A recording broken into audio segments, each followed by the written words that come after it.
বাংলা সাহিত্যে চলিত ভাষার রীতির বা চলিত রীতির প্রবর্তক হচ্ছে প্রমোদ চৌধুরী, যিনি বীরবল এবং নীললোহিত নামে পরিচিত ছিল।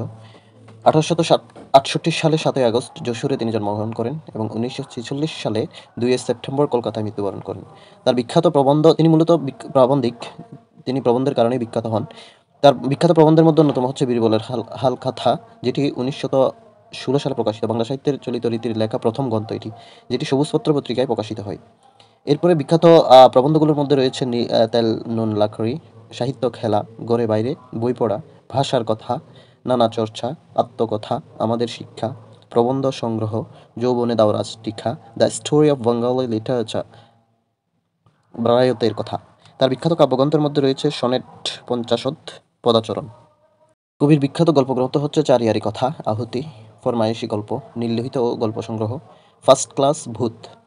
কবির বিখ্যাত উক্তিগুলোর মধ্যে অন্যতম হচ্ছে বই পড়া প্রবন্ধের উক্তি, সুশিক্ষিত লোক মাত্রই সশিক্ষিত, ভাষার কথা প্রবন্ধের হচ্ছে ভাষা মানুষের মুখ থেকে কলমের মুখে আসে, উল্টোটা করতে গেলে মুখে শুধু কালি পড়ে। তারপর হচ্ছে সাহিত্যের উদ্দেশ্য মানুষের মনকে জাগানো। এরপরে আছে যে জাতি মনে বড় নয়, সে জাতি জ্ঞানেও বড় নয়। অন্যতম একটি বিখ্যাত উক্তি হচ্ছে, জ্ঞানের আলো যেখানে জ্বালো না কেন, তাহার আলো চারিদিকে ছড়িয়ে পড়বেই বা ছড়াইয়া পড়িবেই।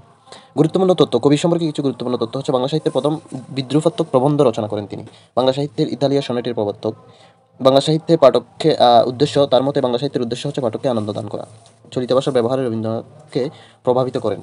ফরাসি ও ট্রিলজি কাব্যের প্রবর্তক।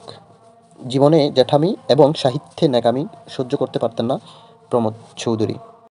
কবির সম্পাদিত পত্রিকার মধ্যে অন্যতম হচ্ছে সবুজপত্র, যেটি 1914 সালে প্রকাশিত, 13 বছর এটি স্থায়ী ছিল। এরপর আছে বিশ্বভারতী। তার পিতা দুর্গাদাস চৌধুরী ছিলেন জমিদার। রবীন্দ্রনাথের ভাই সত্যেন্দ্রনাথ ঠাকুরের মেয়ে ইন্দিরা দেবীকে কবি বিয়ে করেন।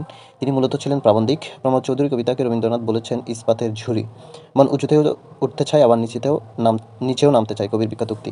ইহা সত্যকে সুন্দর করে নাই, মিথ্যাকে সত্যের মুখোশ পরাইয়াছে, এটিও কবির উক্তি। তারপরে আছে মনোজগতের বাতি জ্বালানোর জন্য সাহিত্য চর্চার বিশেষ প্রয়োজন, এটি কবির বিখ্যাত উক্তির মধ্যে অন্যতম।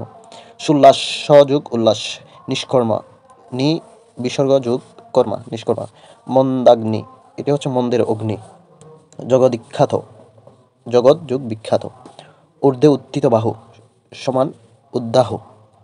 That's all for today, thank you.